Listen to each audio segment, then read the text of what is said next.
Kita mulai. Bismillah. Saya awali dari sini.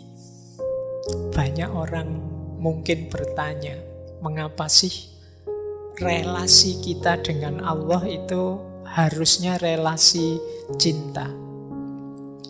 Di berbagai kesempatan sering saya jelaskan, yang namanya hubungan dengan apapun itu yang selalu dianggap paling mulia, paling tinggi levelnya itu selalu cinta.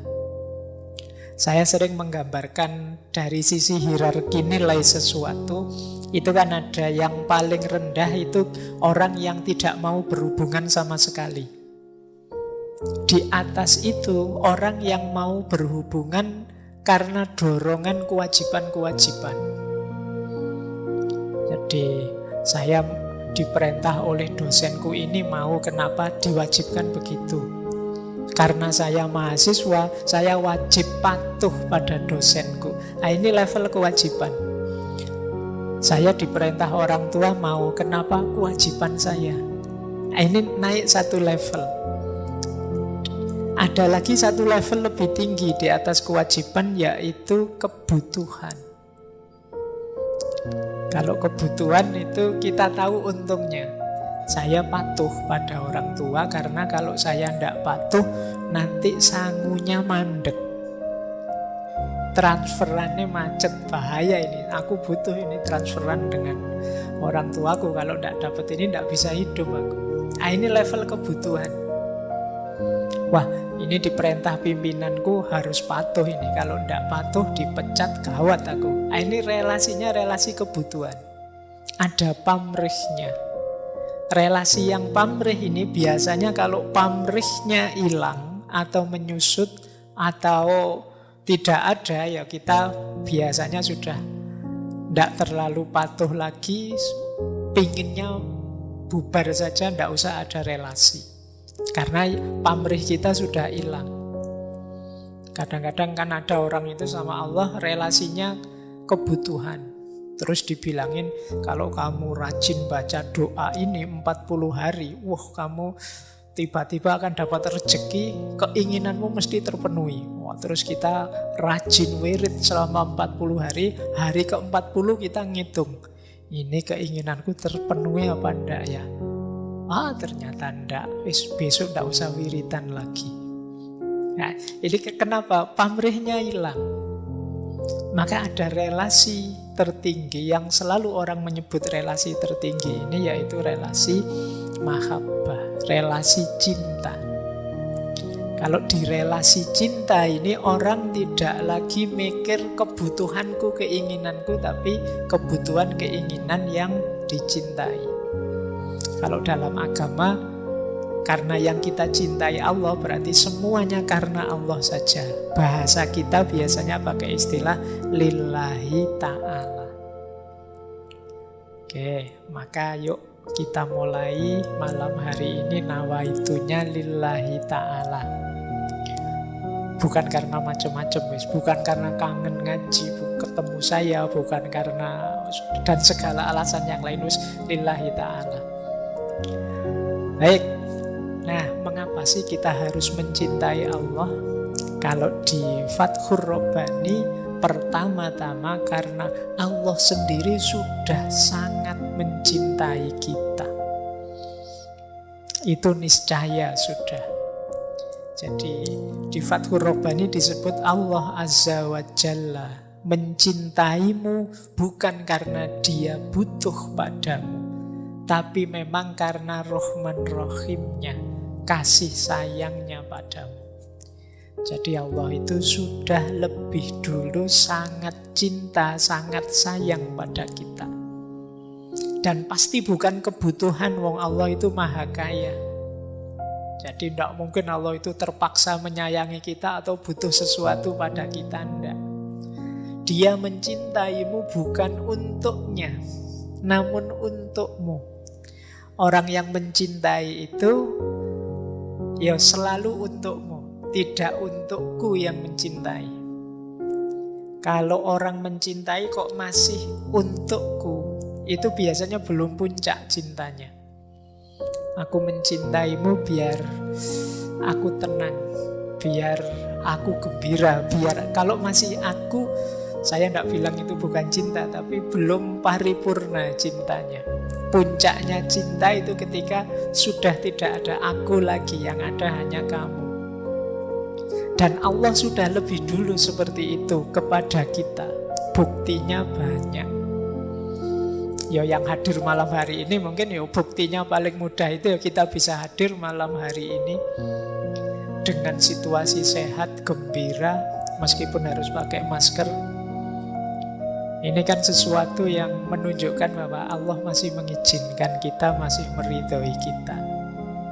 Nah, ini bukti cintanya Allah pada kita. Jadi, mengapa sih kita harus mencintai Allah itu? Ya karena pertama-tama Allah sudah sangat mencintai kita. Sangat tidak pantas, sangat tidak adab kepada orang yang sangat mencintai kita kok kita cuek, kok kita tidak peduli, kok kita membalasnya asal-asalan. Bahkan Allah itu ingin kita sapa minimal sehari 5 kali misalnya, contoh. Itu pun kita juga asal-asalan menjalankannya. Allah menyapa kita dengan berbagai macam peristiwa. Bahkan 2 tahun ini kita diingatkan oleh Allah, diberi sedikit-sedikit ujian, bencana. Semoga setelah 2 tahun teman-teman paling tidak ada progres, lebih dekat dengan Allah, lebih cinta pada Allah. Kalau tidak, kemungkinan kita salah kelola menghadapi ujian Allah yang namanya pandemi kemarin. Nah, jadi dia mencintaimu bukan untuknya, namun untukmu. Dia mencintai kalau engkau taat padanya. Bukan karena apa-apa, tapi karena manfaatnya akan kembali pada dirimu.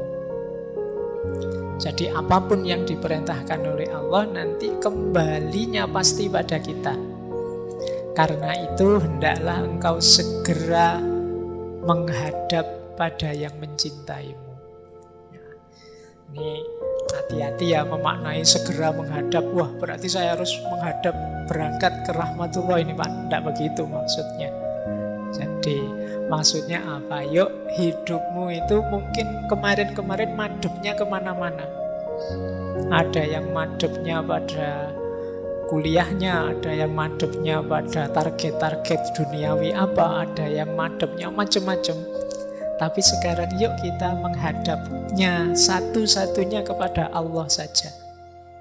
Segala urusan dunia yang lain kita jadikan kendaraan untuk kita menghadap dan menuju Allah. Nah, ini nasihat dari Syekh Abdul Qadir Jailani. Dan mari kita berpaling dari apapun atau siapapun yang mencintaimu untuk kepentingannya. Awas jangan keliru, mungkin selain Allah ada banyak yang lain yang rasa-rasanya mencintaimu. Tapi kamu tidak sadar bahwa yang lain yang mencintaimu itu punya beragam pamrih. Yang ketika pamrihnya hilang, cintanya juga hilang. Satu-satunya cinta sejati padamu yang tidak hilang itu cintanya Allah. Kalau Allah hilang cintanya padamu, bisa bencana buat kita, habis kita. Senakal apapun kita, bahkan sejak zaman Nabi Adam sampai akhir zaman ini, itu kan berbagai kenakalan manusia kita temui. Tapi toh Allah tetap memberi banyak fasilitas anugerah pada kita. Maka dari paragraf yang pertama ini, paling tidak Syekh Abdul Qadir Jailani menyadarkan kita bahwa yuk mari kita berusaha mencintai Allah, karena sesungguhnya Allah sudah lebih dulu sangat cinta pada kita.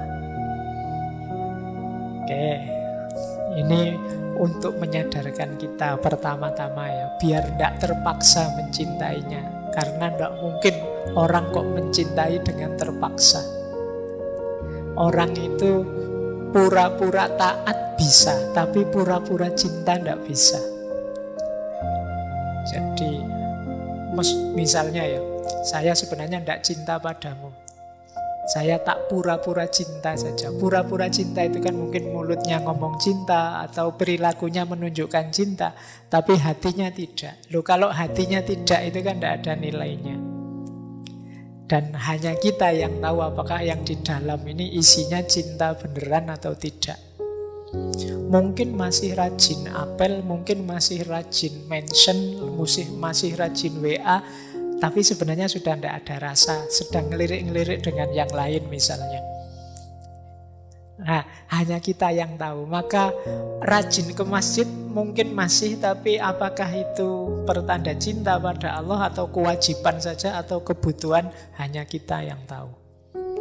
Makanya upaya menuju cinta ini hanya kita yang tahu. Apakah relasiku dengan Allah ini sudah relasi yang jenisnya cinta atau sekedar kewajiban saja. Jadi ya termasuk yang sedang punya pacar, termasuk yang suami istri. Ya ini kan kewajiban saya sebagai suami. Kalau masih ada tuntutan kewajiban, ya levelnya masih belum tinggi. Atau ya ini kebutuhan saya Pak, nanti kalau istri saya mogok ndak masak aku ya susah. Levelnya masih kebutuhan, masih belum yang tertinggi. Kalau yang tertinggi itu ya segalanya demi dia. Nah, tahapan-tahapan. Kalau tadi kita sudah diyakinkan menuju relasi terbaik yang namanya cinta, tangga-tangganya harus kita lewati. Jadi dari Fathur Rabbani, Syekh Abdul Qadir Jailani menyebutkan bahwa orang beriman itu kalau imannya kuat, dia disebut sebagai orang yang yakin. Kalau yakinnya kuat, dia disebut sebagai orang yang arif. Kalau kemakrifatan, kearifannya kuat, dia disebut orang yang alim. Dan kalau ilmunya tambah luas, tambah kuat, maka dia akan sampai pada terminal cinta. Kalau cinta ini tambah dalam, dia menjelma jadi seorang pecinta. Jadi kalau ilmunya kuat, dia sampai pada titik cinta. Cinta tambah kuat, dia jadi sang pecinta, seorang asyik. Kalau mahabbah itu jenis rasanya, kalau asyik ini orangnya, orang yang mencintai. Jadi ini ternyata ada titik-titik, tahap-tahap yang perlu kita daki. Yang pertama tetap iman. Iman itu percaya. Percaya ini kalau tambah mantep namanya yakin. Kan ada orang itu percaya sih tapi belum terlalu yakin. Aku percaya kamu tidak akan ngelirik yang lain, tapi tidak yakin juga sih. Kalau ada yang lebih cakep mungkin kamu juga masih lirak-lirik. Ini namanya belum yakin. Kalau yakin itu sudah tidak nawar lagi, sudah ya wis pokoknya apapun yang terjadi aku percaya. Ini namanya yakin.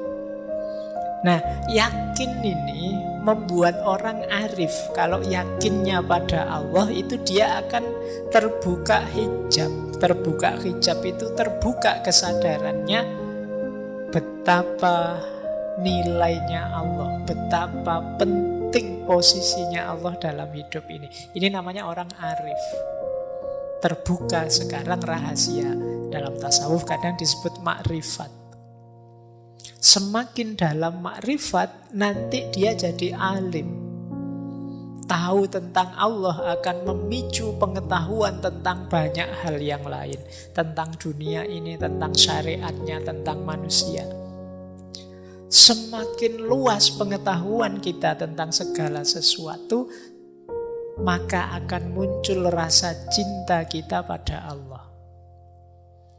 Jadi ilmu kita tambah tentang hakikat hidup ini, tambah sadar kita betapa maha kuasanya Allah, betapa luar biasanya Allah, betapa Allah ini sesuatu yang jadi penentu segalanya. Maka akan muncul rasa ketergantungan. Di situ dimulai rasa cinta kita kepada Allah. Kita menjelma jadi sosok yang kalau dalam bahasa Arab namanya asyik.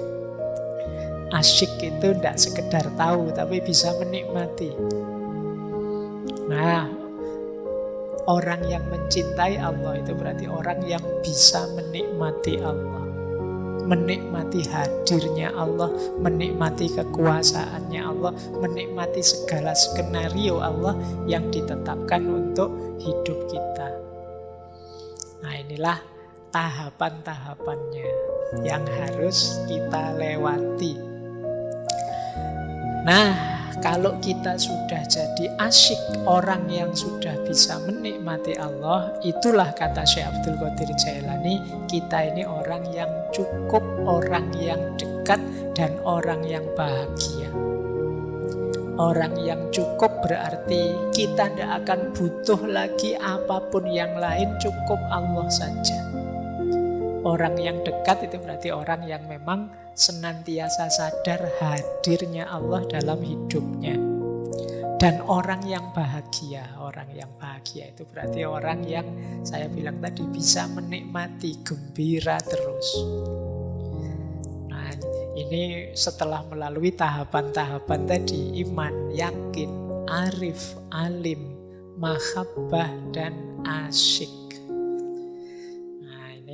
Ya kalau level kita itu mungkin kita sekarang sedang meniti jalan ilmu untuk memperkuat iman dan keyakinan. Pada saatnya kalau keyakinan kita tambah, insya Allah rasa cinta pada Allah itu akan muncul dari kesadaran kita, dari kearifan kita, pengetahuan kita tentang Allah. Maka penting teman-teman kita belajar terus itu dalam rangka apa? Biar sadar betapa maha kuasanya Allah. Ilmu apapun. Jadi semakin nambah ilmu, semakin kita sadar betapa luar biasanya Allah yang menakdir segalanya, memastikan segalanya di alam semesta ini. Loh, itu kan orang itu kan kalau sudah wow, kalau bahasa Arabnya takjub, itu kan lebih mudah jatuh cinta. Jadi makanya kan ada istilah cinta dalam pandangan pertama itu biasanya karena ada takjubnya. Jadi saya yakin yang sekarang punya pasangan, entah sudah resmi atau belum, itu pasti diawali dari wow. Meskipun ada yang wow-nya telat. Jadi wow-nya telat itu kan sudah akrab lama baru sadar atau kalau kamu itu menarik. Itu kan wow-nya telat. Nah, kemungkinan kasus kita, ini kalau disebut kasus kasus kita dengan Allah itu mungkin begitu, wow-nya telat.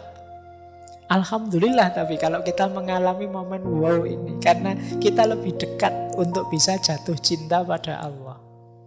Jadi ini tahapan-tahapan untuk menuju mahabbah. Dan nanti manfaatnya banyak. Misalnya Syekh Abdul Qadir Jailani menunjukkan nanti kalau kita sudah jadi orang yang cukup, yang dekat, yang bahagia, Allah akan menampakkan rahasia, hikmahnya, ilmunya, takdirnya, keinginannya, perkaranya, kekuasaannya, dan segala sesuatu, keberhasilan, anugerah, dan lain sebagainya.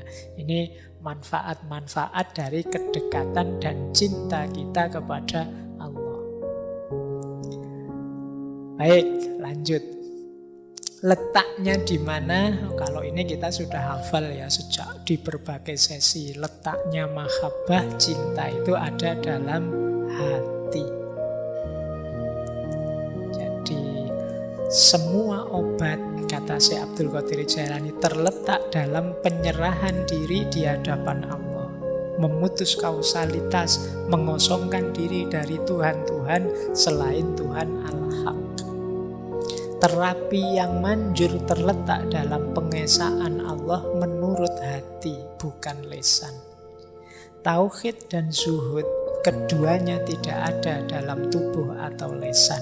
Tauhid terletak dalam hati, zuhud dalam hati, makrifat dalam hati, takwa dalam hati, pengetahuan tentang Allah di hati, cinta Allah dalam hati, dekat dengannya juga dalam hati. Jadi perangkat-perangkat keutamaan, perangkat-perangkat kemuliaan hidup itu sebagian besar adanya dalam hati. Ini di beberapa sesi sering kita jelaskan. Lah terus akal di mana, Pak? Akal itu pasukan yang sangat kuat. Rasio itu kalau bahasanya Imam Ghazali panglima perang. Dialah nanti yang memberdayakan segala yang ada di hati tadi. Cinta itu ada di hati. Bagaimana kita mengelola cinta, bagaimana kita memanifestasikan cinta dalam hidup kita, itu akal kita sangat diperlukan. Karena kalau tidak, mungkin jangan-jangan mau kita membahagiakan yang kita cintai, hasilnya malah menyusahkan yang kita cintai. Di situ gunanya akal. Jadi makanya sering saya ditanya, Pak, kalau orang sudah jatuh cinta lupa segalanya itu kan boleh-boleh saja Pak melakukan hal-hal yang tidak masuk akal. Tidak. Jadi mencintai, jatuh cinta itu satu hal. Bagaimana kita menjalankan, mewujudkan ideal-ideal cinta itu hal yang lain. Maka teman-teman juga harus pintar melakukan manajemen cinta. Kalau bahasanya Erich Fromm dulu namanya seni mencintai. Seni mencintai ya, bukan seni bercinta ya. Karena kalau bahasa Indonesia seni bercinta itu maksudnya beda. Seni mencintai. Bagaimana mencintai yang bertanggung jawab. Bagaimana mencintai yang tidak merusak. Baik yang dicintai maupun kita yang mencintai. Mengapa kok kita yang mencintai jangan rusak? Lah kalau kita rusak nanti yang mencintai siapa?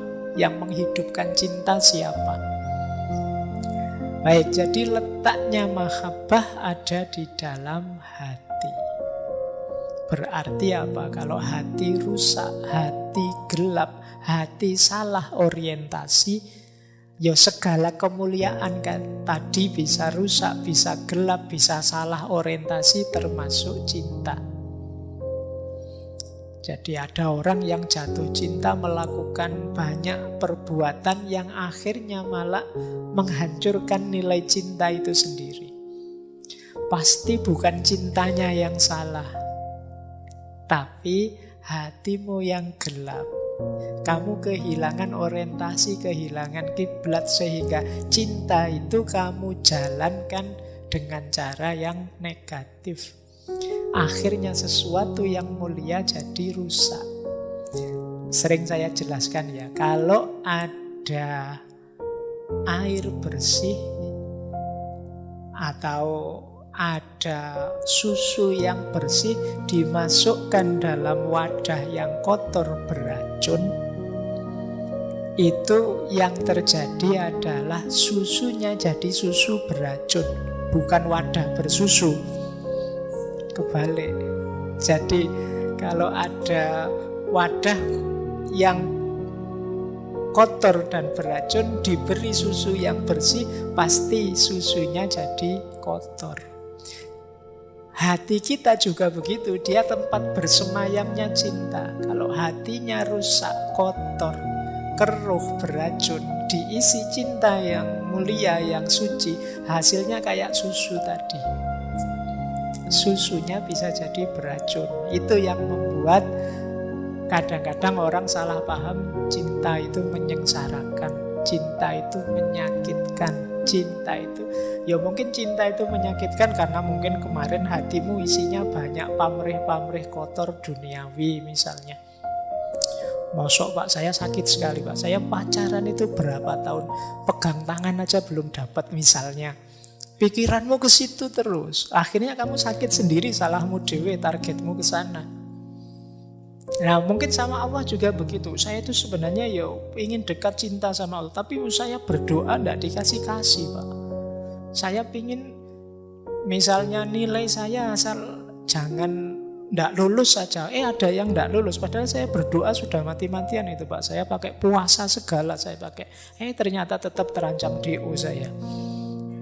Di mana Allah ini? Ya misalnya nulis, yuk isimu, batinmu, wadahmu memang keruh. Kamu isi cinta, cintanya jadi ikut keruh. Maka penting kesadaran letaknya mahabbah itu di hati. Berarti apa? Jagalah hatimu, jernihkan hatimu agar kalau cinta masuk dia tetap dalam kemuliaan kejernihannya. Karena kalau tidak, ya itu tadi, barang baik bisa jadi kotor. Oke, kita lanjutkan.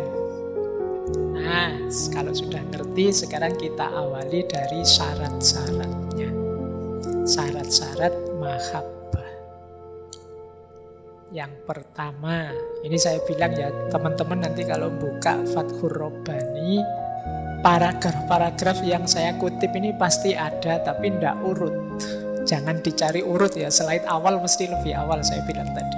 Ini meloncat-loncat, ini semacam kajian yang tematik. Syarat pertama untuk kita bisa mencintainya adalah menerima kehadirannya. Kata Syekh Abdul Qadir Jailani, betapa sangat beruntung kalian jika bersesuaian kehendakmu dengan kehendak Allah, terus kalian mencintainya. Tetapi ingatlah, engkau yang telah mengaku mencintai Allah, ada banyak syarat di sana. Di antara syarat mencintainya adalah Allah terasa lebih selaras dalam hatimu dari selain dirimu. Di antara syarat yang lain, hendaknya engkau tidak tenteram dan bergantung kepada selain Allah. Kemudian syarat selanjutnya, engkau gembira mesra bersamanya, tidak takut apapun saat bersamanya.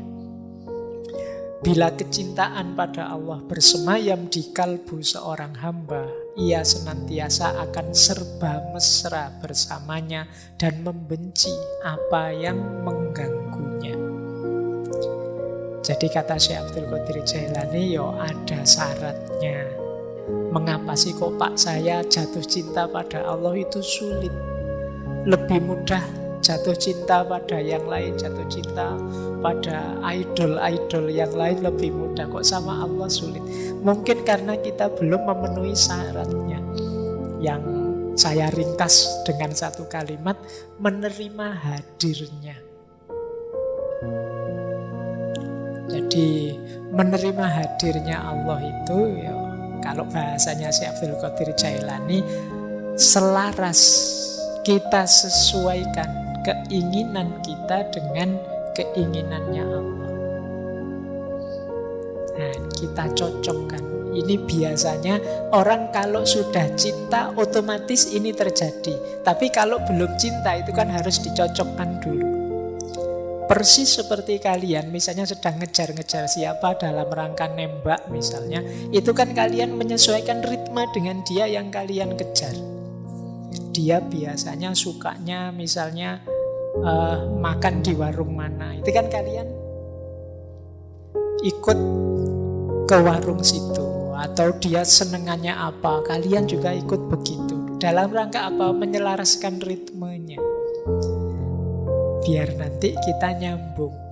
Kalian misalnya ingin mencintai orang tua atau dicintai orang tua, itu kan kalian ambil strategi apa saja harus saya lakukan yang membuat orang tua senang. Nah, itu namanya menyelaraskan. Nah, pada Allah juga begitu. Yuk kita selaraskan bahwa keinginannya Allah itulah keinginanku. Awalnya agak maksa memang, karena kita belum ada di level cinta, kita masih ada di level kewajiban dan kebutuhan. Tapi ayo kita terima hadirnya Allah dalam berbagai versinya, dalam berbagai versi dalam tanda petik, melalui syariatnya, melalui alam semesta ini, dengan menghidupkan kehendak-kehendaknya dan lain sebagainya. Jadi syarat pertama itu. Syarat kedua adalah kita tidak merasa tentram atau tergantung pada yang selain Allah. Ini syarat kedua. Pokoknya segalanya Allah saja. Kehilangan yang bukan Allah tidak masalah, jangan sampai kehilangan Allah. Nah, ini namanya kita tidak bergantung pada yang selain Allah. Kok terasa bahwa saya ini ketergantungan pada yang bukan Allah? Ini kita merasa tidak nyaman, tidak tentram aku. Kok aku ketergantungan pada uang ya? Kok aku ketergantungan pada HP ya? Kok aku ketergantungan pada apapun itu yang bukan Allah? Kata Syekh Abdul Qadir Jailani, ya ini akan sulit membuat kita jatuh cinta pada Allah. Satu-satunya ketergantungan harusnya ya Allah saja.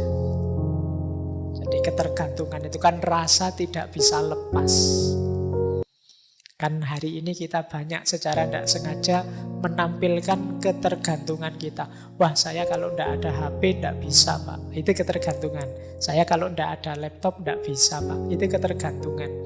Saya, Pak, kalau tidak ada listrik, wah mending tidak usah hidup saja, Pak, misalnya. Listriknya maksudnya. Masuk kamu tidak ada listrik mau bunuh diri. Tapi kan rasanya gelap itu, kayak kiamat kita. Waduh, listrik kok mati ya, ketergantungan. Padahal zaman dulu tidak ada listrik, simba-simba kita juga masih bisa seneng-seneng gembira. Mungkin lebih gembira dari kita sekarang. Tapi sekarang kita ketergantungan pada listrik, ketergantungan pada HP. Zaman saya masih ngalami tidak ada HP, masih ngalami telepon. Saya masih ngalami telepon itu saja barang mewah yang luar biasa, tidak semua orang punya. Dan teknologi berkembang begitu pesatnya, di titik kita hari ini ketergantungan dengan telepon genggam, HP. Itu pun harus cerdas, kita namai smartphone. Itu pun sehingga kadang-kadang smartphone-nya lebih cerdas dari orangnya. Kualitasnya HP kita itu kan berkali lipat dari kita. Kita kalah cerdas, kita kalah soleh. HP kita sering ngaji, kita tidak pernah ngaji. Iya kan? HP kita kalau adzan mengingatkan, Allahu Akbar, kamu tidak pernah ingat dengan waktu sholat dan lain sebagainya. Ini contoh ketergantungan. Maka syaratnya jangan ketergantungan selain Allah. Terus yang ketiga, gembira. Ketika sadar bahwa Allah hadir. Nah, padahal kapan dalam hidup kita Allah itu tidak hadir? Allah itu kan tidak hadir dalam hidup kita ketika kita tidak sadar hadirnya Allah. Karena Allah tidak pernah tidak ada, tidak pernah tidak hadir. Berarti apa? Hadir atau tidaknya Allah itu sebenarnya tergantung kesadaran kita. Allahnya sendiri senantiasa sadar. Bahkan Allah sampai ud'uni, panggillah aku, astajib lakum, maka akan aku jawab. Berdoalah padaku, akan aku kabulkan. Jadi Allah di banyak momen memanggil kita, mengingatkan kita akan kehadirannya. Bahkan sekali-sekali agak menguji, agak memberi kita sedikit sakit agar kita ingat akan kehadirannya. Nah, mari ketika kita sadar hadirnya Allah, kita terus gembira. Begitu ada banyak masalah kita hadapi, terus kita sadar, wah ya, ada Allah. Terus plong kita, Allah, masalah apa sih yang tidak selesai kalau ada Allah? Apa sih yang aku sedihkan kalau Allah itu ada? Problem apa yang harus membuat aku tidak gembira kalau adanya Allah? Tidak ada masalah yang tidak selesai kalau kita sadar adanya Allah. Jadi caranya orang jatuh cinta adalah gembira ketika sadar hadirnya. Nah, ini syarat-syarat untuk kita bisa mahabbah. Kita lanjutkan ya.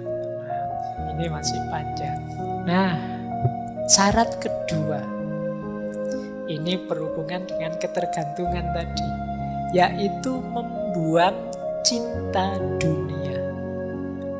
diperhatikan kalimatnya ya, bukan membuang dunia. Tidak mungkin kita membuang dunia, wong kita hidup di dunia. Tapi membuang cinta dunia. Di Fathur Rabbani ini kan memang kitab kumpulan ceramahnya beliau.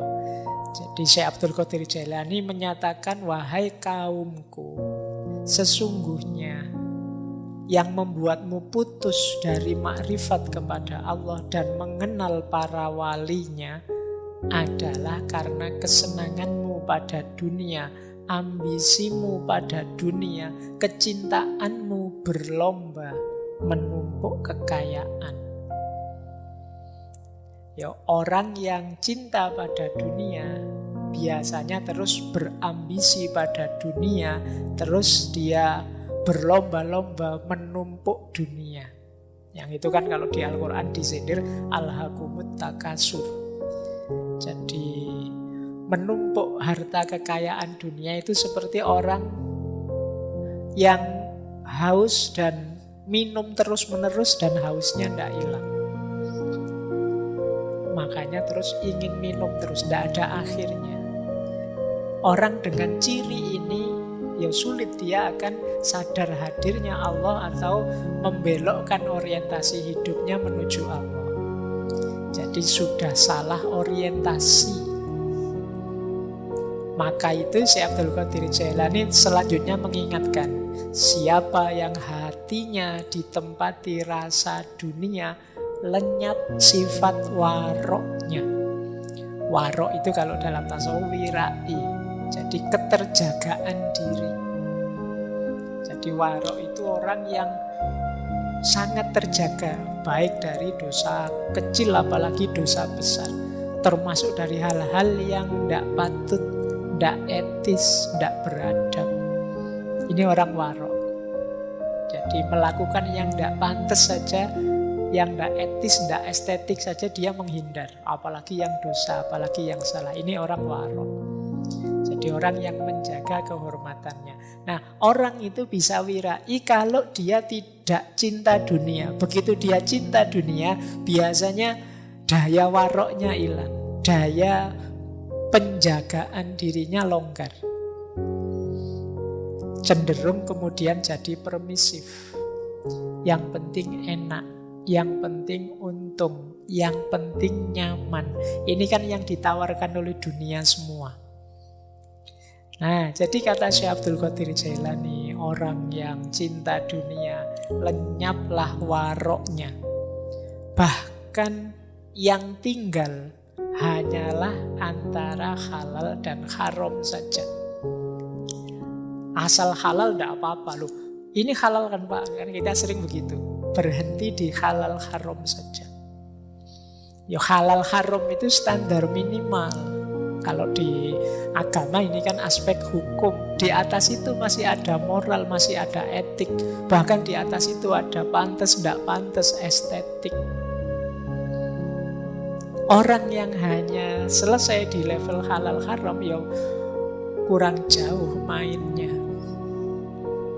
Jadi kalau hanya itu saja halal haram saja, mana dalil halalnya, mana dalil haramnya? Kalau hanya di titik ini saja kurang luas, kurang jauh. Ya ndak keliru, tapi kurang banyak.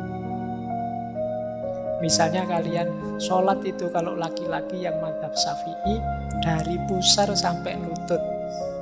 Loh itu kan kalau kalian sholat pakai sarung terus cingkrang saja, yang penting udelnya ditutupi, dengkulnya ditutupi sampai dengkul itu saja. Jadi kalian pakai short itu yang celana pendek potongan itu, tidak pakai atasan juga tidak apa-apa. Loh itu kan halal. Itu kan boleh, memang auratnya itu. Terus kalian berangkat ke masjid pakai gitu, baris paling depan. Kalau orang negur, kamu sholat kok begitu? Loh kan auratnya cuma udel sampai dengkul. Ini sudah ketutup, berarti boleh dong ya. Kita tidak bisa marah pada dia, memang hukumnya begitu. Tapi kan di level lebih tinggi mungkin etika, level lebih tinggi lagi mungkin norma adat, kepantasan, bahkan nilai estetik. Pakai sarung pun, nutup pun itu kalau tidak estetik kan juga berhubungan dengan ifah dan warok tadi, kehormatan diri. Jadi makanya kalau yang seperti ini biasanya sulit untuk sampai pada terminal mahabbah, cinta pada Allah. Apalagi hanya berhenti di halal haram. Biasanya yang berhenti di halal haram stuck di situ, kaku di situ. Bukan berarti boleh nabrak halal haram. Enggak, bukan nabrak, melampaui. Melampaui itu jangan sekedar halal haram dong hitungannya. Harus lebih panjang dari itu. Nah, ini cara memahaminya seperti itu yang disampaikan Syekh Abdul Qadir Jailani ini. Akibatnya apa sih kalau orang yang semacam ini dia lenyap rasa malunya di hadapan Tuhan. Tidak sadar Tuhan mengawasinya. Enggan muraqabah. Muraqabah itu rasa selalu diawasi oleh Allah. Itu namanya muraqabah. Kita sering tidak sadar Allah itu mengawasi kita terus. Orang yang sadar terus diawasi Allah berarti orang yang mampu bermuraqabah. Yang kayak tadi misalnya yang sholat hanya dengan pakai celana pendek tadi, itu kan bahasa kita kasarnya apa ndak malu. Ndak sadar bahwa Allah itu melihat. Oh enggak Bapak, saya yang kayak gitu pas sholat sendirian di kamar, jadi enggak ada siapa-siapa. Iya, tapi kan Allah melihat kita terus. Wong di hadapan orang biasa yang mungkin lebih tinggi dari kita, mungkin orang tua kita, guru kita, mungkin dosen kita kan malu begitu. Apalagi di hadapan Allah. Nah, rasa malu di hadapan Allah itu nanti mendukung yang wirai tadi. Membuat kita terjaga. Ini nanti akan jadi syarat munculnya rasa cinta kepada Allah. Kalau kita merasa diawasi terus oleh Allah, lama-lama rasa cinta pada Allah itu tumbuh. Orang Jawa kan bilang tresno itu jalaran saka kulino. Ya, kayak teman-teman itu mungkin ada yang suka berorganisasi yang awal-awal berorganisasi sih biasa, tapi karena sering mengawasi, sering saling melihat, lama-lama jatuh cinta. Nah, kalau kita juga begitu. Kalau ada kesan rasa selalu mengawasi dan kita sadar Allah juga mengawasi kita terus, kemungkinan akan lahir cinta. Itu seperti hadisnya ihsan itu loh, antak budallaha ka'annaka tarahu wa illam takun tarahu fa innahu yaraka. Allah melihatmu dan aku juga merasa seperti di hadapan Allah. Loh, lihat-lihatan itu kan lama-lama bisa jatuh cinta. Kalau tidak percaya boleh praktek. Kalau kamu pengen yang kamu kejar bisa jatuh cinta padamu, tampillah sering-sering di depan dia. Ya nanti lama-lama mungkin bisa tampak oleh dia bahwa ada dikit-dikit bagian dari dirimu yang menarik. Jadi entah apanya itu. Mungkin satu ketika ada pernyataan, wah baru sadar aku kamu menarik misalnya. Kapan aku menarik? Kalau kamu tidak beredar di depanku. Oke, kita lanjutkan. Terus, ini satu kalimat yang menurut saya menarik dalam Fathur Rabbani itu tentang cinta dunia. Di antara manusia ada orang yang menguasai harta dunia tapi dia tidak mencintainya. Oh, ini orang hebat. Makanya tadi saya bilang memiliki dunia tidak masalah, asal jangan cinta dunia. Kata Syekh Abdul Qadir Jailani, ia memiliki tapi tidak dikuasai. Harta menyukainya, kan ada orang itu kalau kerja jodoh sekali, cepat sekali kaya, itu namanya dia disukai oleh harta. Tapi dia tidak mencintainya. Ndak eman, ndak pelit, kehilangan pun ndak masalah kalau itu harta. Dunia melayaninya tapi dia tidak mau melayani dunia. Yang dia layani hanya Allah saja. Dia mampu siap menyingkirkan dunia, tapi dunia tidak mampu menyingkirkan dia. Teramat terpaut hatinya kepada Allah sehingga dunia tidak pernah mampu mencelakakannya. Ia rela mengeluarkan dunia dan dunia tidak mampu mengeluarkan dirinya. Jadi ini dibalik, dunia yang jatuh cinta sama kita. dunia yang ngerayu terus. Dunia itu kan sering dianggap godaan. Sering banyak orang tertipu oleh rayuannya dunia. Dunia merayu kita terus tapi kita tidak tergoda. Jadi kebalikannya, banyak orang mengejar-ngejar dunia, jatuh cinta dengan dunia. Tapi orang yang mencintai Allah itu dia tidak mempan dirayu. Oh, ini orang mahal yang seperti ini. Jarang orang bisa begini. Biasanya godaan dunia itu sangat mengganggu kita. Jadi orang-orang yang mencintai Allah tidak. Kehilangan dunia tidak masalah. Yang penting jangan kehilangan Allah. Baik, kita lanjut. Ada cerita di Fathur Rabbani itu, terus ada orang tanya pada Syekh Abdul Qadir Jailani, bagaimana kalau aku sudah terlanjur cinta dunia? Karena sejak awal kita ini kan memang dibiasakan untuk tergantung pada banyak hal yang duniawi. Nah, ini kan kita terlanjur cinta dunia. Syekh Abdul Qadir Jailani menjawab, wahai orang yang bertanya, wahai peminta, jika engkau menatap sesuatu dengan mata hatimu sampai batas keburukan dunia, tentu engkau mampu mengeluarkan dunia dari hati. Tetapi jika engkau menatap dunia hanya menggunakan mata kepala, tentu tertipu oleh warna-warni yang menghias keburukannya. Sudah barang tentu engkau tidak akan pernah mampu mengusir dunia dari hati dan berzuhud di dunia. Padahal dia membunuhmu seperti para pembunuh. Perangilah nafsumu sampai benar-benar tentram. Jika engkau merasa tentram, niscaya engkau akan mampu melihat aib dunia dan mampu menerapkan zuhud di sana. Jadi ini nasihatnya Syekh Abdul Qadir Jailani, biar kita tidak tertipu oleh dunia, tidak jatuh cinta dengan dunia, ayo kita membacanya lebih dalam. Jangan hanya dilihat penampilan dunia saja, karena penampilannya dunia itu sering menipu. Kebaikan, keindahan apapun yang duniawi itu pada akhirnya akan susut, pada akhirnya akan lapuk. Tidak ada yang tahan lama. Apakah itu kecantikan, apakah itu kekayaan, harga, jumlah, apakah itu jabatan, tidak ada yang hakiki. Dalam keindahan dunia bertaburan keburukan-keburukannya kalau kita mau membaca lebih dalam. Nah, kebalikannya tadi ya, kalau kita sering ketemu terus jatuh cinta karena melihat keistimewaannya. Khusus untuk dunia, justru carilah sudut-sudut negatifnya yang membuat kita tidak jatuh cinta pada dunia. Dan itu banyak, cuma tidak kelihatan. Kita sering tertipu oleh tampilannya yang membuat kita terlena, membuat kita nyaman, membuat kita tertipu. Nah, jadi ya ini tips dari Syekh Abdul Qadir Jailani ini. Enak ya kalau saya ceramahkan begini, cuma kalau dijalankan ya wallahu a'lam. Lancar ngomongnya, menjalankannya itu puyeng.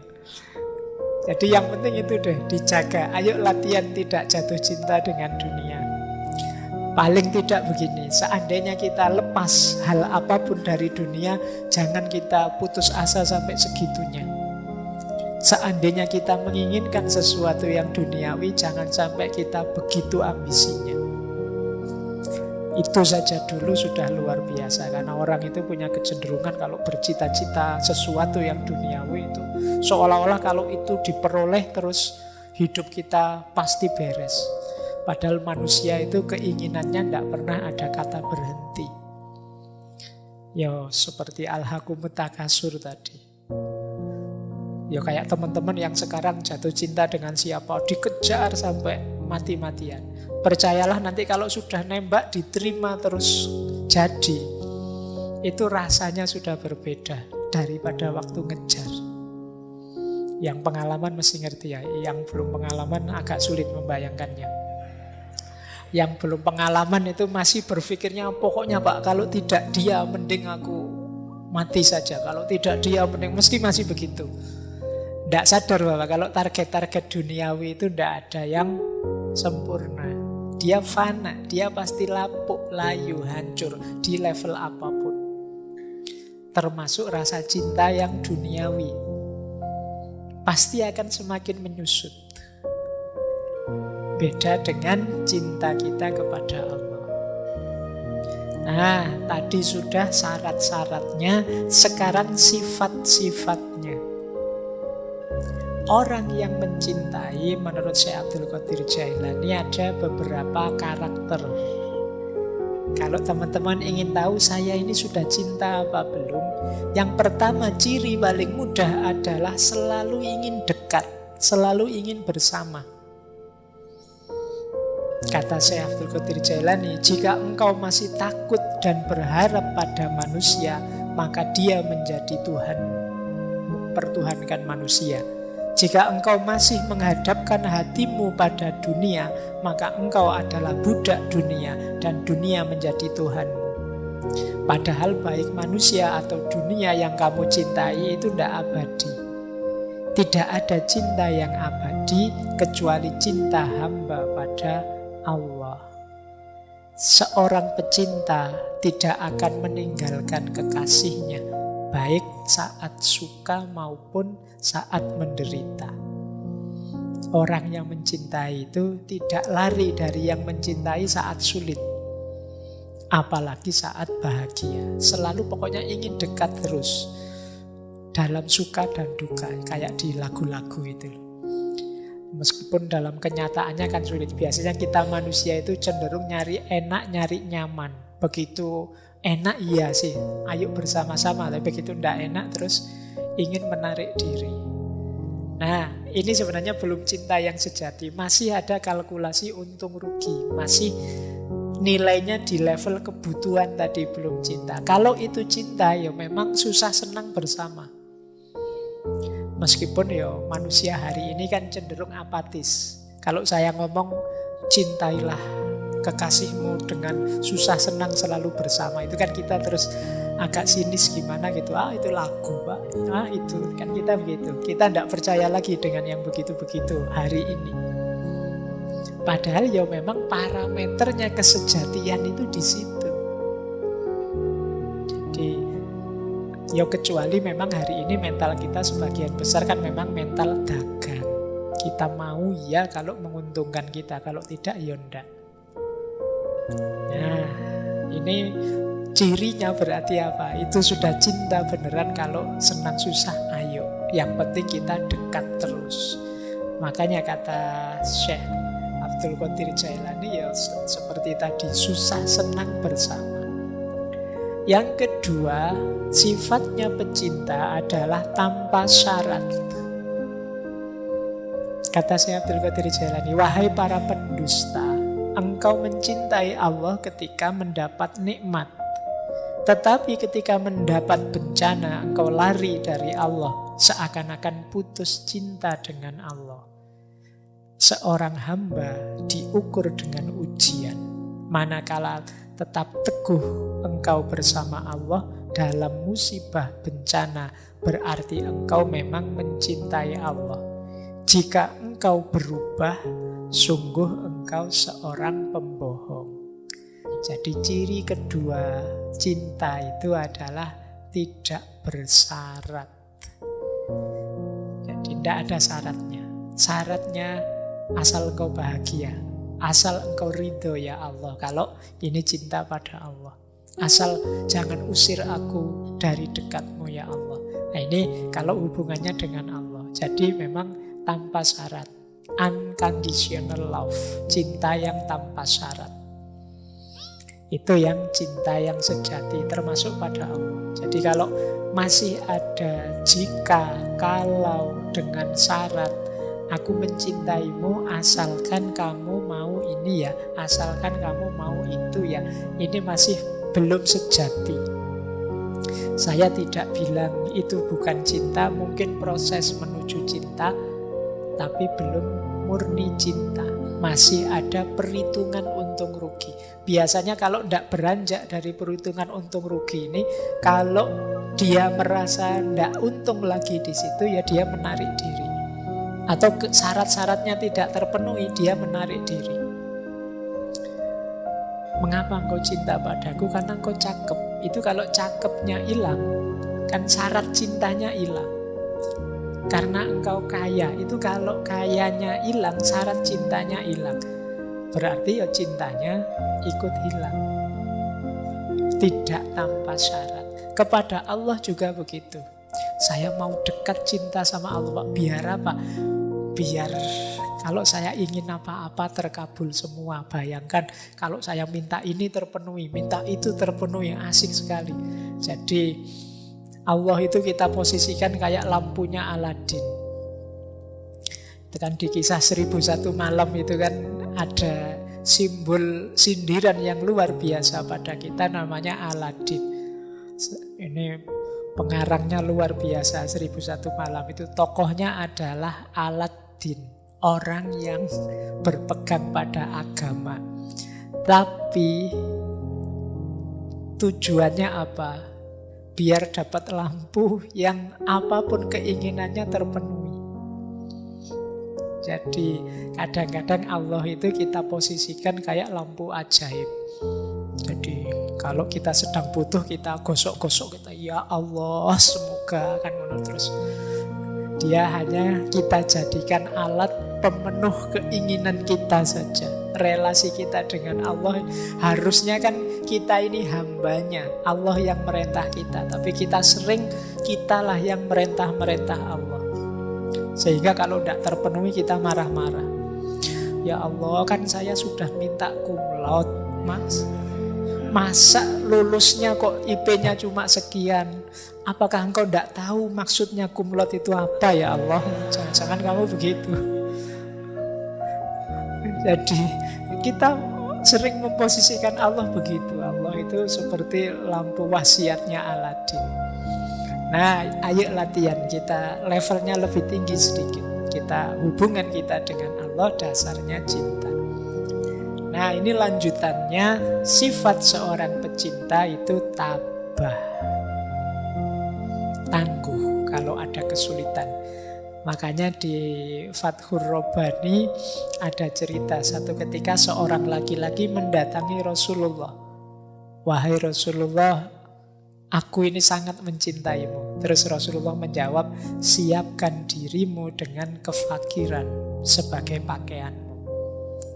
Kemudian ada orang lain datang pada Rasulullah bilang, ya wahai Rasulullah, aku ini sangat mencintai Allah. Kata Rasulullah, ambillah bencana sebagai pakaian. Ini maksudnya apa? Ya kalau kamu mencintai Allah, mencintai Rasulullah, jangan gentar dengan kesulitan, kemiskinan, bala, bencana. Karena memang mencintai Allah dan Rasulullah itu biasanya disertai berbagai ujian. Karena cirinya orang mencintai itu ya diuji ketabahannya. Keseriusan orang yang mencintai itu kan ketika ada masalah, ketika ada problem, ketika ada ujian. Kalau lancar-lancar saja sih tidak masalah, no problem. Begitu ada masalah nanti teruji. Ini cinta beneran nopo nyari enaknya saja. Begitu ada masalah kok minggir lali. Kemarin-kemarin ketika asik tidak ada masalah, sehari bisa setiap jam itu WA-nya bisa 40-50 WA. Tapi begitu ada masalah minggir dia. Ditelepon aja tidak diangkat. Nah, ini berarti masih belum sejati. Masih ingin enaknya sendiri, nyamannya sendiri. Dan Allah tahu benar. Makanya Rasulullah mewanti-wanti orang yang bilang mencintai ini, ya sudah. Kalau begitu kamu siap-siap fakir, siap-siap menghadapi bala bencana. Bukan berarti begitu mencintai mesti miskin, mesti fakir, enggak. Ujian akan datang. Bila perlu ujiannya itu ujian kekayaan, ujian kesuksesan yang membuatmu kadang-kadang lupa, khilaf, alpa. Kalau diuji kemiskinan mungkin malah sadar karena waduh ya Allah, aku diuji dengan kemiskinan, mohon aku sabar. Itu lebih, orang kalau dalam bencana kan lebih mudah ingat Allah. Tapi kalau ujiannya kekayaan itu biasanya lebih berat, ujiannya kesuksesan lebih berat. Tapi yang jelas cinta kita pasti tidak akan tanpa ujian, pasti ada ujiannya. Cirinya berarti tambah. Makanya di bagian lain Fathur Rabbani, Syekh Abdul Qadir Jailani menyebut, janganlah engkau lari dari bala, karena bersama bala ada kesabaran, dan kesabar itu fondasi setiap kebaikan. Fondasinya kenabian, kerasulan, kewalian, kearifan, dan juga cinta adalah bala yang bersambung dengan sabar. Jika engkau tidak sabar atas bala, berarti engkau tidak punya fondasi. Mencintai Allah perlu ketabahan, perlu kesabaran. Dulu para nabi, para rasul, para wali juga semuanya begitu. Bekalnya sabar atas ujian dan kesulitan. Tidak menyerah. Untuk jadi kekasihnya Allah, untuk bisa mencintai Allah, kita penting punya kualitas tabah dan sabar atas bala yang menimpa kita. Ini ciri selanjutnya seorang pecinta.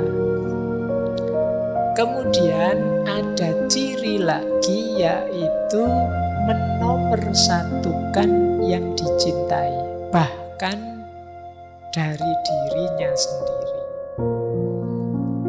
Kata Syekh Abdul Qadir Jailani, para wali Allah itu senantiasa tidak memiliki kecenderungan hati kepada makhluk, karena cintanya hanya Allah saja. Mereka ini seperti orang peka, tuli, buta. Manakala hatinya dekat dengan Allah, mereka tidak mendengar siapapun kecuali mendengar Allah. Tidak melihat kecuali melihat Allah. Melihat dengan hati. Jadi tidak melihat hatinya kecuali melihat Allah. Melihat dengan hati itu berarti menyadari hadirnya Allah dalam dirinya. Mereka berada di antara jalal dan jamalnya Allah. Di antara jalal dan jamalnya Allah itu, melihat apapun itu dilihat aspek jalaliyah dan jamaliyahnya Allah. Jalaliyah itu keagungan, kebesaran, kekuatannya Allah. Jamaliyah itu keindahannya Allah. Melihat gunung misalnya, melihat gunung yang sedang meletus dahsyat, luar biasa, kita Allahu Akbar. Ini namanya kita lihat jalaliyahnya Allah, kebesarannya Allah. Tapi melihat gunung di pagi hari, misalnya sunrise, luar biasa indahnya ya gunung itu. Nah, kita tidak berhenti di gunung, tapi kita sadari gunung itu adalah refleksi jamaliyahnya Allah, keindahannya Allah. Melihat tsunami, jalaliyahnya Allah. Melihat laut yang indah, jamaliyahnya Allah. Yang di sini putra, sana putri. Noleh sini jalaliyahnya Allah. Noleh sana jamaliyahnya Allah.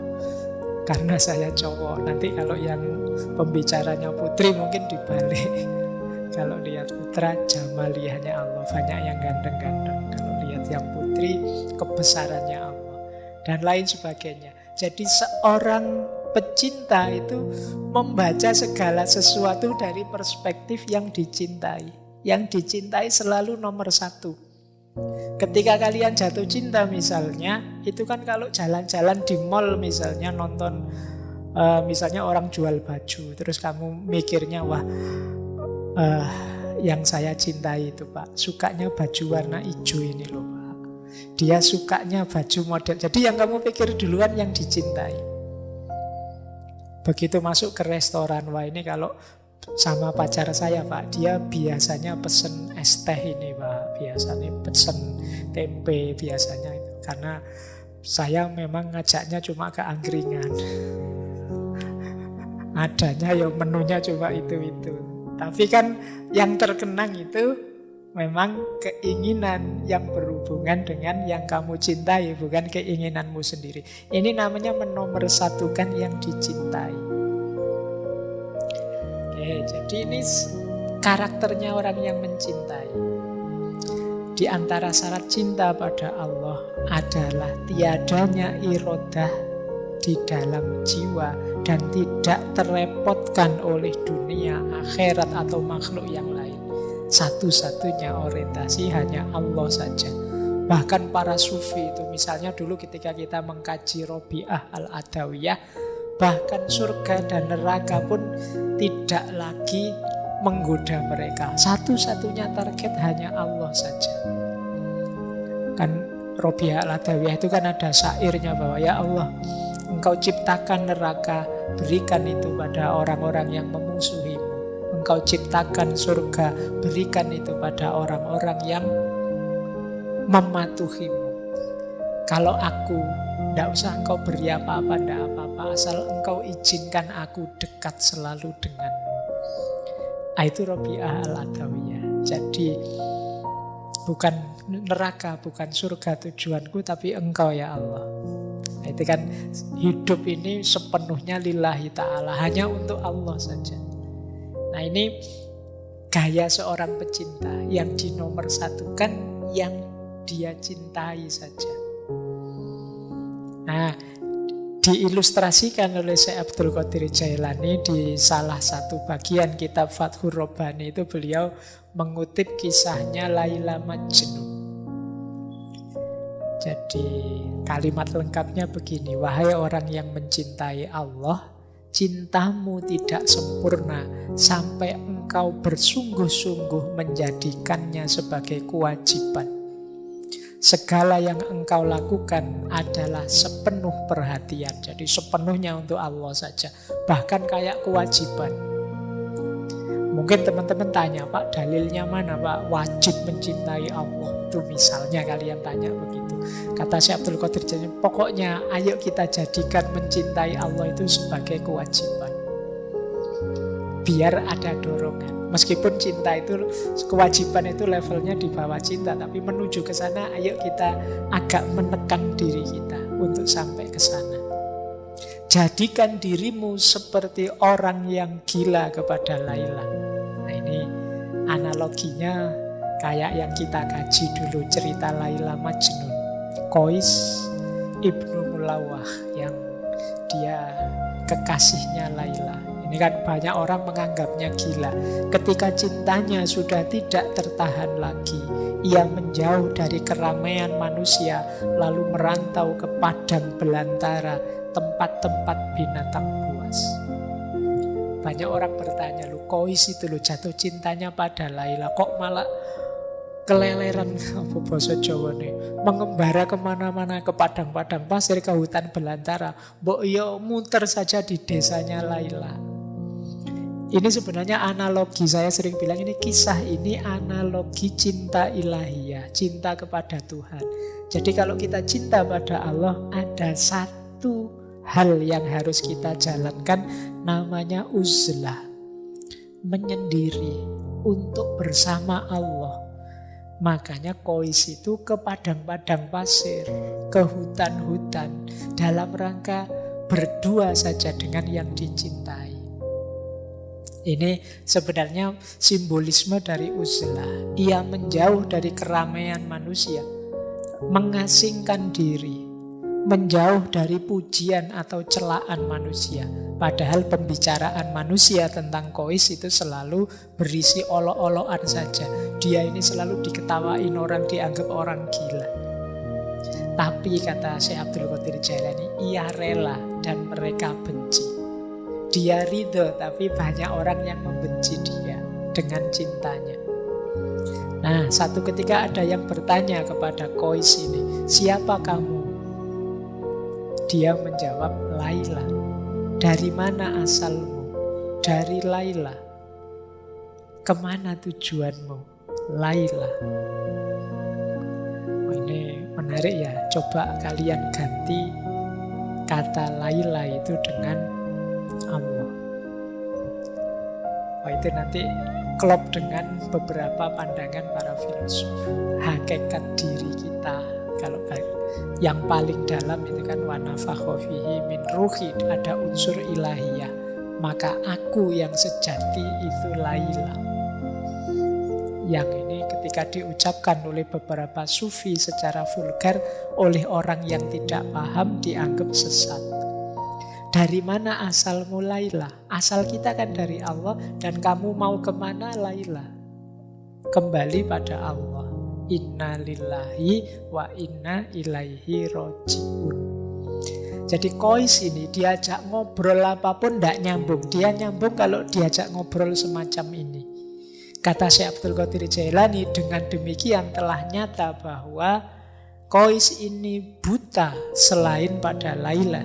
Dia tuli dari pembicaraan selain suaranya Laila. Jadi kalau tidak ada hubungannya dengan Laila, dia enggan. Orang yang mencintai Allah juga begitu. Kalau tidak ada hubungannya dengan Allah, dia menghindar. Nah ini syaratnya tadi ya. Terus sifat pecinta yang lain adalah tidak mendua. Jadi berarti tidak selingkuh. Allah paling tidak suka diselingkuhi, diduakan. Ini bisa dipakai dalil ya. Kalau yang tidak mau selingkuh, kayak sinetron kemarin lah, layang-layang. Ya. Nah, kalau ada yang tanya dalilnya apa, ada Al-Qur'annya. Karena Allah itu tidak menjadikan dua hal di satu hati. Kata Syekh Abdul Qadir Jailani, anak-anakku, muridku, kalau engkau cinta pada Allah, jangan kamu satukan dengan mencintai yang lain. Kenapa? Karena Allah tidak menjadikan seseorang mempunyai dua hati di satu dada.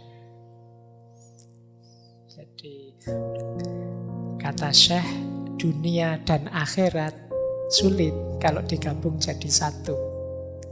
Kalau tujuannya dunia dengan kendaraan akhirat bisa. Itu kan yang di hati kita tetap akhiratnya, tetap Allahnya. Tinggalkan segala yang fana sehingga kita ketemu yang sejati, yang tidak fana. Di Fathur Rabbani bahkan ada ilustrasi. Nabi Adam ketika dulu di surga, dia salah orientasi cintanya. Dia begitu mencintai surga dengan taman-taman dan keindahannya yang membuat dia berjarak dari Allah. Bahkan pesannya Allah untuk jangan dekat-dekat di satu pohon pun dilanggar. Jadi kesenangan surga membuat dia, ini kalau di Fathur Rabbani, terpisah dari Allah. Dia memisah antara Allah dan surga. Akhirnya apa? Merasakan kepahitan, diusir dari surga, diuji memakan buah terlarang. Akhirnya terpisah dengan Ibu Hawa dalam waktu yang tidak pendek, sekitar 3.000 tahun. Dia di Sarandib dan Ibu Hawa di Jeddah. Nah ini ilustrasi. Nabi Yakub juga begitu. Begitu sayang dia sama putranya Yusuf. Akhirnya oleh Allah diuji dengan perpisahan yang cukup lama. Sampai saking sedihnya nangis sampai matanya buta. Jadi maka para pecinta jangan mendua. Bukan berarti saya nggak mencintai Hawa di Adam, atau berarti nggak mencintai Yusuf di Nabi Yakub. Enggak, cintailah, tapi jadikan itu jalan untuk menomorsatukan Allah. Di hati kita tetap harus Allah saja. Nah ini sifat pecinta. Nah sifat pecinta selanjutnya adalah takut dan mengharapkan.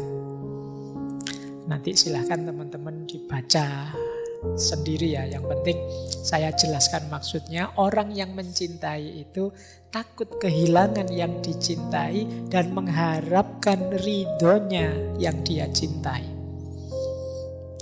Itu pasti. Kalau tidak ada ini, kemungkinan belum cinta. Kamu takut nggak ditinggal dia? Enggak Pak, kalau ditinggal yo nyari lagi gitu aja kok repot. Itu pasti belum cinta. Kalau cinta pasti takut ditinggal dan berharap dekat terus, bareng terus. Kepada Allah juga begitu. Ingin dekat terus, ingin bareng terus. Takut Allah murka, takut Allah marah, takut Allah tidak ridho, tidak berkenan. Ini sifat pecinta selanjutnya. Kemudian, nah ini kita masih setengah sebenarnya. Ini jalannya. Jalan kita untuk menempuh cinta ilahiyah atau mahabbah adalah yang pertama uzlah. Jadi menurut Syekh, ini satu paragraf ini saya baca agak menarik. Suatu kecelakaan bagi orang bodoh. Mengapa dia tidak mau belajar? Tapi 7 kali lipat kecelakaan bagi orang berilmu. Mengapa tidak mau beramal? Sehingga lenyap barokah ilmunya dan lepas tanda keilmuannya. Yang benar bagaimana? Berilmulah, beramallah, kemudian jauhkan dirimu sementara dari makhluk untuk menumbuhkan rasa cinta kepada Allah. Karena kalau kamu dekat terus dengan makhluk, kemungkinan besar kamu tergoda dengan dunia. Maka ada jalan yang lebih lurus, lebih utama. Ayo kita cari ilmu, mari kita mengamalkan ilmu. Dengan ilmu dan amal ini, mari kita mendidik diri. Antara lain dengan uzlah sebentar. Uzlah ini menjauh. Ya kalau uzlah ini ya tergantung situasi kita. Teman-teman silahkan mengambil strategi uzlahnya sendiri. Mungkin Pak, saya uzlahnya sepertiga malam terakhir saja ya Pak. Kalau ke gua saya tidak kuat Pak, jauh dari mall misalnya. Gak bisa belanja saya Pak dan lain sebagainya. Ya tidak apa-apa Pak, saya uzlahnya bisanya seminggu sekali Pak. Ya kalau akhir pekan saja, kebetulan masih jomblo jadi saya sendirian. Ada momen untuk uzlah. Uzlah itu dalam rangka apa? Refleksi, muhasabah, menghitung diri demi peningkatan kualitas diri. Jangan terus-terusan kamu terlibat dengan orang lain, dengan makhluk. Khawatirnya kamu tidak kritis. Orang itu kan kalau dekat terus biasanya terus jadi tidak kritis. Jeleknya tidak kelihatan. Nah, jadi berilmu, beramal, kemudian menjauh sebentar untuk refleksi. Dari situ cinta akan muncul, berkembang. Dan kata Syekh di belakang itu, jangan dikira dengan uzlah itu kita akan tenggelam, dilupakan orang. Kata Syekh banyak cerita dengan kehendaknya Allah. Justru perbuatan itu mampu memasyhurkan, memperharum namamu di hadapan makhluk. Bahkan semakin menambah bagianmu. Kadang-kadang kan kita heran, para aulia, orang-orang yang dicintai Allah ini kok rasanya kerja apa ya mereka, tapi kok kaya-kaya ya. Kok selalu seolah-olah datang sendiri rezekinya. Mereka masyhur, terkenal, banyak orang ngerti tanpa harus bikin akun Instagram, YouTube dan lain-lain. Mengapa? Ridho Allah, perkenan Allah, dengan kehendaknya Allah. Kalau Allah menganggap bahwa kemasyhuranmu bermanfaat bagi umat, insya Allah akan ditakdir masyhur, harum nama demi kemanfaatan makhluk. Kalian tidak usah sibuk mikir itu. Sibukmu adalah memperbaiki diri, mencintai Allah setulus mungkin. Jadi rumus pertama uzlah. Rumus kedua ridho. apapun ketetapannya.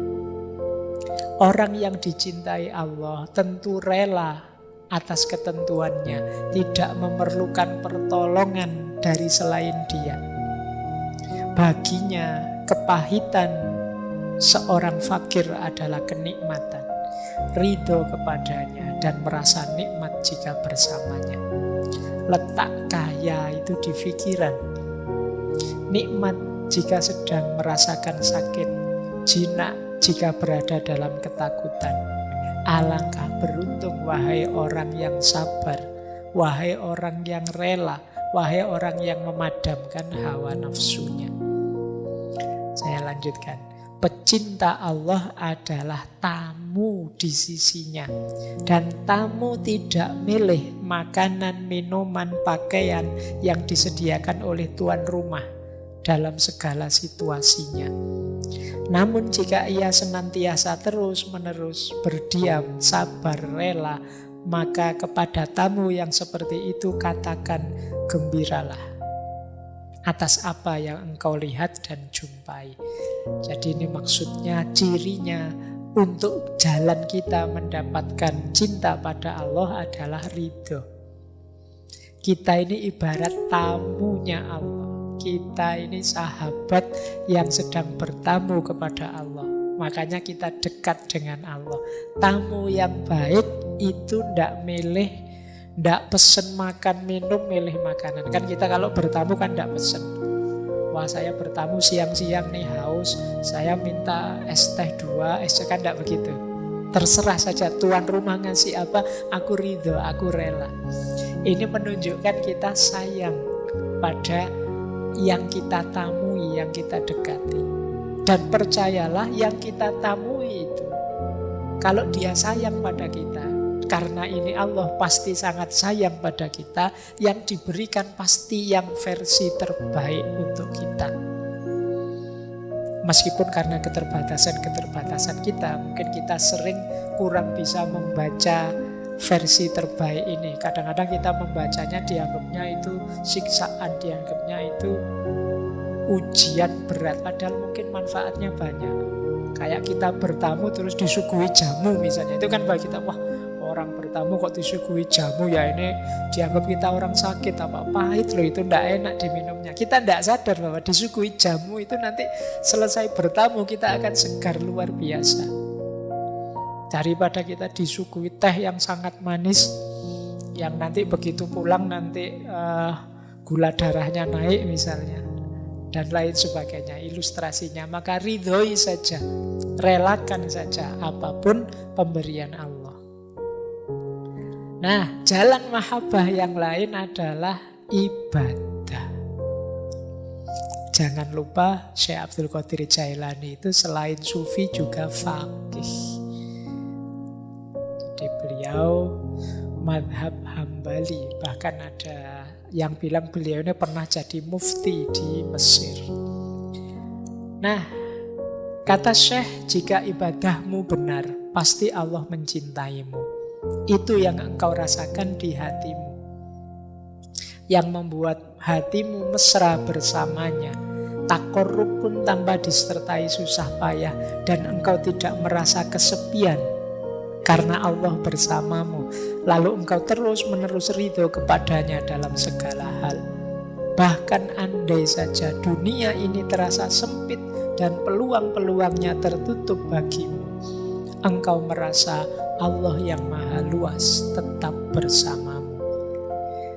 Jadi orang yang mencintai itu, jalur yang diambil adalah jalur ibadah, pengabdian total sepenuhnya kepada Allah. Jadi kalau ada yang nganggap wah sufi itu sudah tidak sholat lagi, tidak ibadah lagi, tidak. Di hampir semua sufi yang sering kita lihat itu selalu menyarankan tidak meninggalkan syariat ibadah. Jika ibadah kita benar, insya Allah Allah mencintai kita. Kalau Allah mencintai kita, pasti akan ada efek positifnya dalam hidup kita. Pasti akan terasa. Kebaikan-kebaikan akan kita lakukan, takorrub yang kita lakukan itu akan berjalan tanpa susah payah. Kita tidak akan kesepian lagi. kita akan lahir ridho pada Allah. Tadi kan kita disuruh ridho. Kalau kita aktif dan semangat beribadah, di antara keistimewaan yang dianugerahkan Allah adalah ridho dan juga kelapangan hidup. Nah, ini jalan ibadah. Saya lanjutkan. Nah, jalan lain mahabbah adalah bagaimana kita jadi rahmat bagi sesama. Jadi berarti apa? Kalau kita sudah mencintai Allah, jalan yang lain untuk menumbuhkan cinta Allah pada kita adalah mari kita bekerja, kemudian mengambil manfaat dari kerja kita, membantu fakir miskin, menjadi rahmat bagi sesama.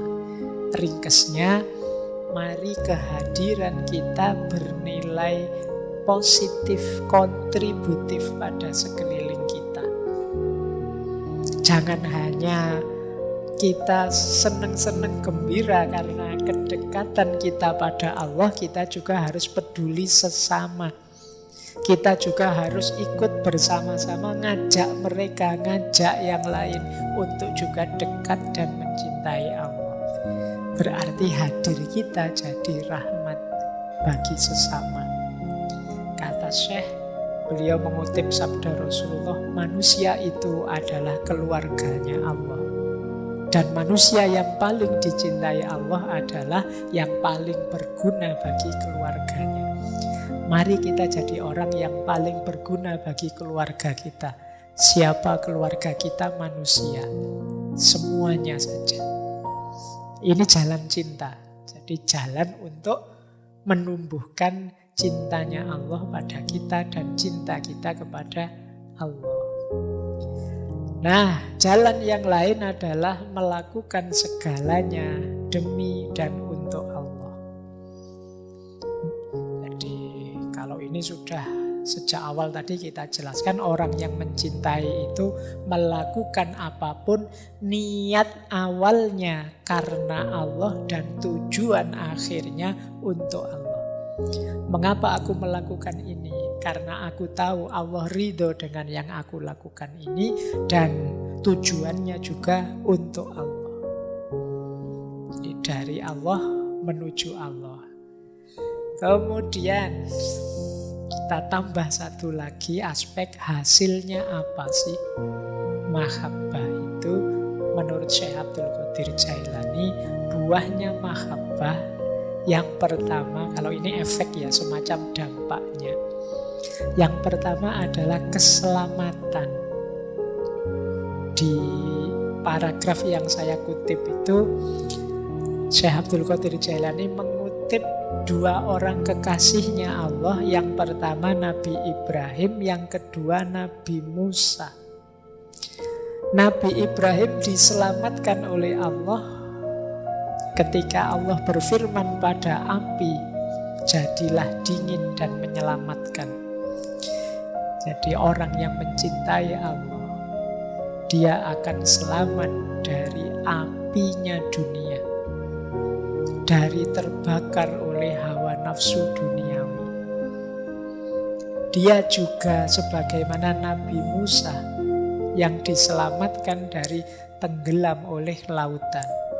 Kata Syekh Abdul Qadir Jailani, seolah-olah Allah berfirman pada laut, wahai lautan dunia, jangan engkau tenggelamkan hambaku yang tercinta ini. Jadi di antara dampaknya, dampak itu ya teman-teman tidak usah terlalu fokus ke sini. Insya Allah nanti Allah turun sendiri menyelamatkan kita kalau kita mencintainya. Sebagaimana Ibrahim tidak menyangka ternyata api tidak bisa membakar dirinya. Sebagaimana Nabi Musa tidak tahu sebelumnya bahwa tongkat itu bisa membelah laut. Allah menyuruh memukulkan tongkat, ya dipukulkan saja. Ternyata lautnya terbelah. Itu Nabi Musa juga tidak diceritai oleh Allah sebelumnya. Jadi tidak terbayang. Nabi Ibrahim juga begitu. Tapi keimanan, keyakinan, dan kecintaan mereka pada Allah yang membuat mereka mantap. Dan akhirnya ada buah dari kecintaan itu, yaitu keselamatan. Nah, terakhir buahnya mahabbah apa?